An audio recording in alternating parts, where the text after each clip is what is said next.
He's like, I really want to die happy, if you know what I mean. Please redefine a happy ending for me.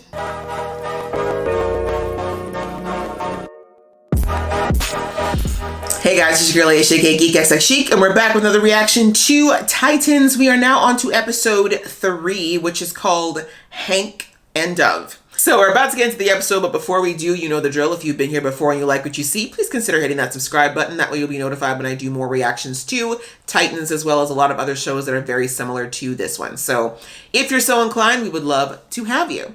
All right, guys, that out of the way, let's get into the episode right about now. My man's like, I know I was hallucinating. But was he? But then why would Batman kill the Joker? Did Bruce know? Is that why Bruce maybe snapped just because he knew that Jason was taken? Meanwhile, back at the creepiest mansion ever. Somebody do some kind of voodoo act and raise him from the dead? Bruce knows people. Bruce doesn't know anything about it. Would have killed it. If someone's bringing people back to life, maybe they can bring Donna back. It's so innocent. It's like, you don't want them to come back the way that we're talking about right now. Doesn't go well. Fuck's sake, enough with the paralysis by analysis. Everyone's just trying to figure out what the hell happened, Hank. Right. Hank just sounds so aggressively dumb sometimes. Could be a long day. You need to give everybody... This fridge has the most random things in it. Dog food, carrot cake, what? No one's getting soft. Dick's just trying to do what Bruce wants. You said soft and then sorry. Jason? Hey, you there? Shit, I shouldn't have called you. What? Did anybody else with you? I'm confused. Maybe it's the drug. Dick will kill me. I wanted to talk to somebody. And you're the only one who ever tries to listen to me. What? Just tell me where you are. I told Dick. Just tell me where you are so I can bludgeon you to death. It's gonna be fine. I'm so confused. What? If that's him, where is he? He looked like he was genuinely crying. Batman wouldn't abandon the only family he has. He would if he snapped. You gotta come back to Gotham, man. He doesn't want to go to jail. We have to stop him. It's what Titans do. It's what Titans do. Maybe when we do it, we're not hunting down one of our own. Is he still one of your own, though? I mean, kid's on drugs. Hey, man. Hey. Thought I lost you. You okay? His fake concern is so over the top. Gotham Observatory. Tourist. Is that supposed to be an insult? I'm so curious as to what's going on right now. So many possibilities as to why Jason is acting like this. That's not the way you... Okay, you could have just taken out the chip. You know you're rich when you just destroy a cell phone. Gotham City Gym. You sure? Board of Health closed it down last month. Let's go! And this cop doesn't think there's anything strange about the fact that a man just stepped on his brand new cell phone and took another one out of a bag of food. Like, no wonder a crime is happening in this city. Take off your shirt and pants to prove you're not wired. Come on, really? Sir, I'm not going to be part of your weird hallucinogenic fantasy. No wires. Start talking about a glove, it's gonna cost extra. Oh, To the other end. no! Oh, hell no. This kid is not worth it, especially... Oh, no. That water looks foul. No, not all up in my pores. No, in other places. Crevices. There's rats in there. Good to see you, Hank. He's like, thanks for walking right into my trap, you dummy. Hank, what happened? Just get it out of me. Ah! Is that a bomb? Oh, good, you found him. Wrong tone for the room, Gar. Wow. This is pretty bitchin'. Connor. Not the time to geek out. Once activated, it's designed to kill. That fucking little shit. You walked into it. You literally got naked in an abandoned pool. The number it gets down to 0. Jason can't actually want Hank to die, right? What? He stabbed him in the heart with a bomb. That's a pretty clear message of, I don't want you to live anymore. Ever gonna happen? Give me your way, Dick. That always turns out well. He's got a point. Gold, did he have a white cat on his lap too? Go. Our game is to save Hank, not Jason. Only one of us was sleeping with him, okay? A student at Gotham State College was Oh, Crypto's such a good boy. I took my eye off the ball. You did. I knew he was screwing with me. Yeah, you did. It wasn't your fault. Kind of was. It's a carotid massage. Someone's gotta keep your heart rate down. I think if you touch it on him like that, ma'am, it probably will have the opposite effect. Just chill. What makes you so sure he's not capable of doing it all on his own? He's a follower, drawn to brighter lights. Maybe he's looking for a father figure. Damn. Sure. Or to replace a daddy he's rebelling against. Ooh. Oh, I like that. The fact this man's just getting baked right in front of him, this is great. So he's going to use the weapons of his father. Ah, The abused becomes the abuser. this makes sense. This is why he's so going after Dick. Dick is still the golden boy. Jason was always the replacement.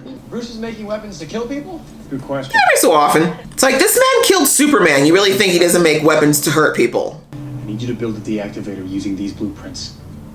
You read through those. He's like, I punch things. Can do this complex in less than 3 hours. Quite frankly, I didn't stutter. You got this. Exactly. Gar's like, peace out. I turn into a tiger. So, that's me. After what you guys pulled last night, I'm not exactly in a giving mood. Oh, shush. Hank's attached to a bomb. I'm not asking. Bitch.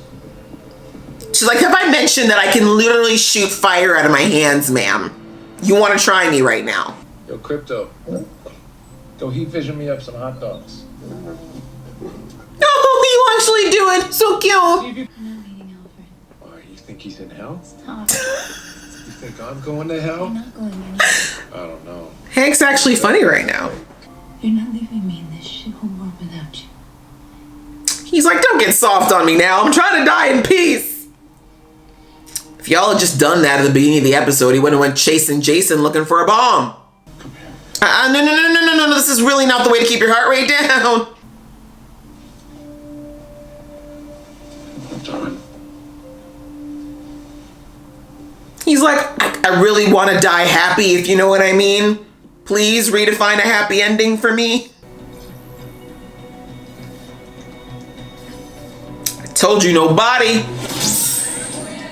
The hell is happening with my baby girl? It's a game to make us look like criminals to turn Gotham against us. And you're willing to let a friend die to keep that from happening? I mean, he walked into it. I'm kidding. Sort of. Dove, you bad girl. The better on your plate. Oh my Aww. His life's literally flashing before his eyes. That I never should have left my family. That's not what you do. No matter what. You were pretty messed up though, Hank. You needed some time. The sign really is that you shouldn't just go walking into a trap when someone just calls you and says, let's meet up and get naked. Get the hell out of here. Counting on you bozos to get me out of this mess. And I'd like to cry and I don't want you to see me do that. Evening sail.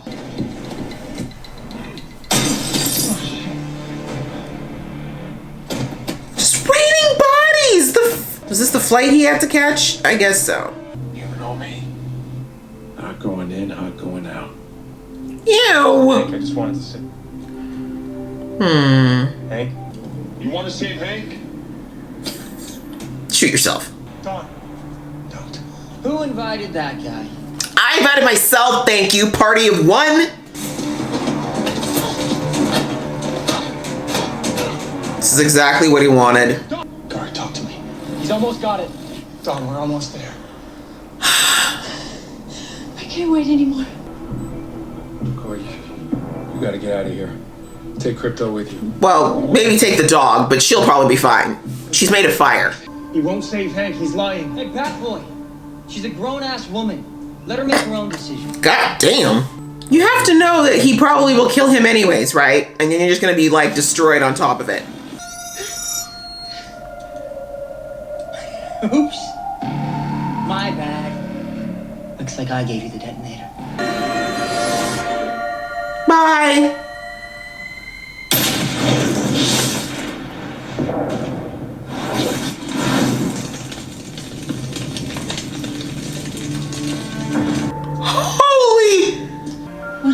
That was dark. That was so dark. Damn. Woo! Wow, this season ain't joking around. I'm so sorry you had to see that, Connor. Oh, not Crypto! That is a real one. Crypto sat there right in the right to the end, yo.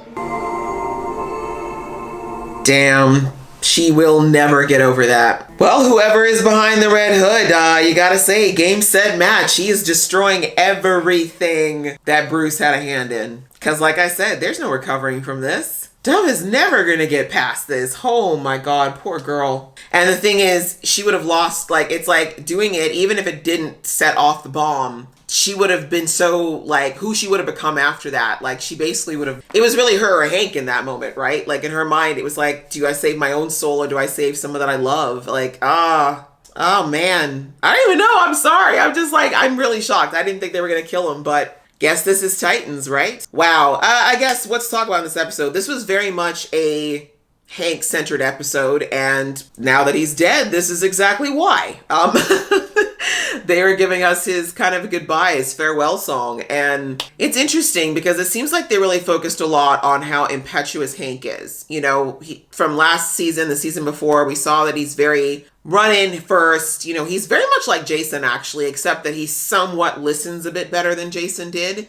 But that hot-headed, I gotta do things my way, everything can be solved with a fist type of thing is very much the way that Jason is. Just very impulsive and reckless without necessarily thinking of what could come next. And that's something that clearly whoever is pulling these strings figured out that Hank would be that weak link in Teen Titans. Because again, why would he go by himself? Like, yes, I'm not gonna lie, Jason was crying and he had the tears and everything and it looked like he was genuinely scared. But that also makes me still have some questions about what's going on with Jason, but I'll get to that later. But yeah, I mean, I get that part, that maybe you're pulled in by this kid sounding scared and afraid, but if it was Connor or Corey, there was a much better chance of them being able to potentially be all right if they went by themselves. But here you are with your very human self, injured on top of that, because if I remember from season 1 and 2, he's got a lot of body issues still going on as well. You are not the person to go and try to take on a younger, stronger, faster young man who's clearly deranged by yourself. Like, the fact that he just kind of put on this bravado of, yeah, I'm just going to walk in there and give me 5 minutes in a room with Jason. It's like, Jason is impetuous and not the brightest bulb in the chandelier, but he is a badass and he can actually fight.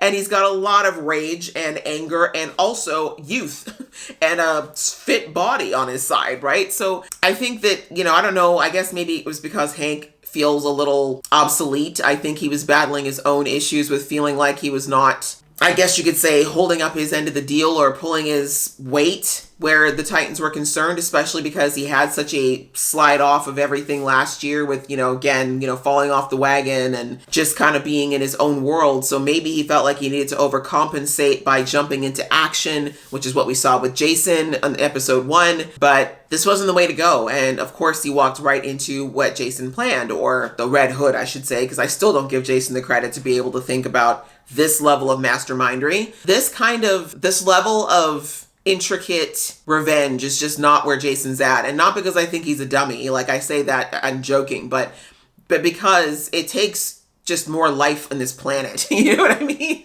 You really have to be around for a while and develop quite a bit of perspective and quite a bit of malice in order for you to think of something as twisted as what is going on right now with the Titans. Because the way that they killed Hank here, I mean, they could have just killed him, right? If it was just a matter of trying to strike a blow at Dick, strike a blow at his team, they could have just killed Hank. He was vulnerable, dead to rights, naked as the day he was born, completely vulnerable. Could have snuffed him out if that's all he wanted to do. But to have that clock going, to have the team working on it, to have them thinking that they might be able to get through this, but more than that, knowing that they were playing that emotional game with Dove, that takes a level of intricate thought, and also someone who who spent a lot of time studying the Titans and understanding how they would possibly respond to this situation, right? So it's like, we saw in episode 1 that there was the reference to the chess game. That's what this is. It was a chess move, and whoever decided to do this was taking a chance, really, but it was based on clearly studying the relationship between Hank and Dawn and figuring out that, okay, Hank, this is the piece I want to move. This is the move I'm going to make with the bomb. And then I'm going to see, like, because that's this connection between Hank and Dawn, she's going to do what I need her to do. The chance that I'm pulling is that she will lose herself and try to kill Jason, which would go against her principles, or she'd still have to live with knowing that the love of her life died because she didn't do it. You know what I mean? Like, so it wasn't really too much of a gamble, because the worst thing that would happen is that he didn't get her to pull the trigger, but Hank died either way, most likely, right? So that was a gambit. It was very much a chess move. And that's why I'm saying that level of strategy and long thinking, as well as, again, the analysis that would have been necessary of each member of the Titans to do that, Jason's not there. Like, we don't know exactly how much time he spent in Titan Tower before he returned to Gotham, but I just don't see him as the kind of person who would have studied each one of them to that degree to be able to think of how to manipulate them in that way. That's why I still think there's definitely someone behind it, obviously, but even how they're getting Jason to work with them, that kind of dovetails into the second part of it. Like, what is actually happening with Jason? Because if his body was stolen, was he brought back? I mean, I know the Lazarus Pit's a thing, but they haven't really talked about it in previous seasons. And from what I remember, because I didn't watch a lot of Arrow, I know they referenced it in Arrow. I think, like, you lose your memory or you lose something when you come back from the Lazarus Pit. I don't remember exactly, but if that was the case, it's possible that it's Jason's body, but his mind and soul are not quite there.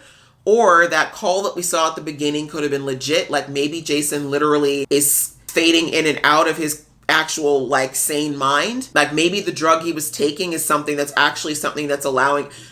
Actually, now that I think about it, with the lady in the first episode with the drug in her veins, she broke her own neck. And remember, I was saying I don't understand how she was able to break her own neck. Maybe whatever he was huffing is something that also is able to, like, make or allow someone to be able to take over his mind or strongly suggest things to him.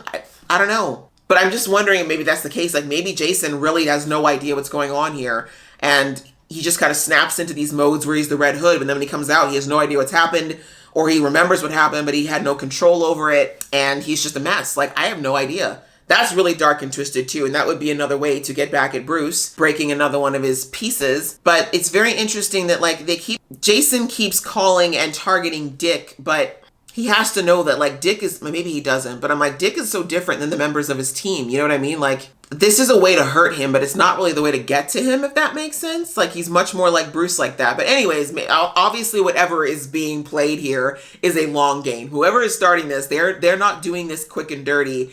They want to toy with this group. They want to break them down. They want to tear them down from the inside. And they really want to leave, like, shambles, right? Like, Dawn is shattered. Like, I don't think she'll be able to put that costume on again for a while. Maybe out of sheer anger, but do you know what I'm saying? Like, knowing that she was indirectly responsible for killing the love of her life, she's never going to get over that. That is something that will mess with her for a very, very, very long time, if not the rest of her life. So that's deep. That's a cut that is so much further than just physically hurting someone. So yeah, I don't know. This is a dark game we're playing. Like I said, like, they turned it up this season. The level of psychological warfare we're dealing with right now is next level. And Team Titan ain't ready yet. They are not ready. And then we still got things going on with Corey. Like, what the heck came at her out of that screen when she was looking at the footage? Who's trying to talk to her? What is she picking up? Like, we need to figure out what's going on with my girl here. I'm scared. Because, I mean,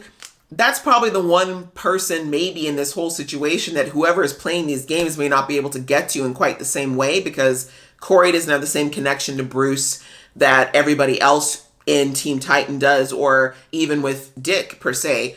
But yeah, I'm just wondering, I mean, if that's going on, plus if this person is going to try to target her, but also she's still dealing with all this stuff that's from her planet, that could put her in a very precarious position as well. Yeah, this episode was kind of nuts. Like, I'm not talking too much about Hank because I don't think there's much to say about that. Like I said, he just kind of had his swan song.